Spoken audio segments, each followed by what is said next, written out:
তার বিরুদ্ধে কি অভিযোগ আছে সেই সমস্ত অভিযোগ জানাতে তার দলীয় কার্যালয়, তার বিধানসভার কার্যালয়ে জনবাক্স রেখেছিলেন পার্থ চট্টোপাধ্যায়।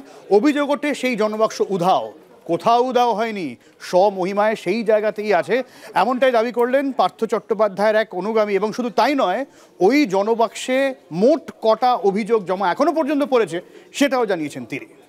বেহালার ডায়মন্ড হারবার রোডে পার্থ চট্টোপাধ্যায়ের জনসংযোগ অফিস, আর এই অফিসের গেটেই বসেছিল জনবাক্স, কিন্তু পরের দিনই উধাও হয়ে যায় সেই জনবাক্স।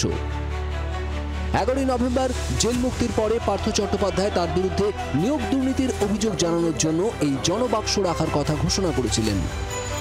এরপরই বেহালা পশ্চিম বিধানসভার অন্তর্গত ডায়মন্ড হারবার রোডে পার্থ চট্টোপাধ্যায়ের এই অফিসে জনবাক্স রাখা হয়েছিল।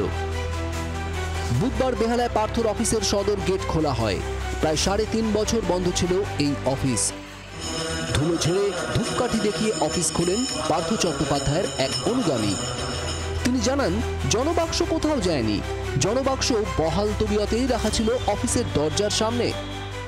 এটা গত সপ্তাহ থেকেই রাখা আছে, আপনার 12 তারিখ থেকে। এখানে যখন দিন থেকে ওনার কেন্দ্রে লিফলেট বিলি চলছে এবং যদি কারোর যদি কোনো রকম কোনো অভিযোগ থাকে এই জনবাক্সে ফেলতে বলা হয়েছে, সেদিন থেকে এটি বাইরে রাখা হয় 10টা থেকে 2টো লিফলেট টাইম অনুযায়ী, এবং সেটা 2টোর পরে আবার পুনরায় আমরা অফিসের ভেতরে আবার রেখে দিই, আবার পরের দিন সকাল 10টা করি।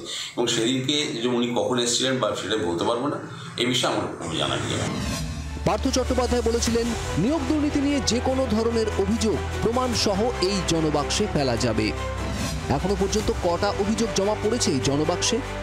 পার্থ চট্টোপাধ্যায়ের অনুগামী জানিয়েছেন, এখনো পর্যন্ত 0 অভিযোগ জমা পড়েছে ওই জনবাক্সে। এখনো পর্যন্ত কোনো প্রমাণপত্র কোনো জমা পড়েছে না, এখনো পর্যন্ত কোনো অভিযোগপত্র এই মধ্যে কোনো বাক্সের মধ্যে আমাদের জমা পাইনি আমরা। পার্থ চট্টোপাধ্যায়ের এই জনসংযোগ কার্যালয়ে 2টো ঘরে মমতা বন্দ্যোপাধ্যায়ের সঙ্গে অভিষেক বন্দ্যোপাধ্যায়ের ছবিও থাকত। কিন্তু এদিন 3.5 বছর পর অফিস খোলায় দেখা যায় মমতা বন্দ্যোপাধ্যায়ের ছবি থাকলেও উধাও অভিষেক বন্দ্যোপাধ্যায়ের ছবি। কোথায় গেল তৃণমূলের সর্বভারতীয় সাধারণ সম্পাদকের ছবি? উত্তর মেলেনি। জেল মুক্তির পর জনসংযোগ কার্যালয়ে বসার কথাও বলেছিলেন পার্থ চট্টোপাধ্যায়। তাহলে কবে বেহালায় যাচ্ছেন পার্থ চট্টোপাধ্যায়? এরও কোনো উত্তর মেলেনি। সন্দীপ প্রামাণিকের রিপোর্ট, জি24 ঘন্টা। বাংলার আওয়াজ, বাঙালির আবেগ, জি24 ঘন্টা।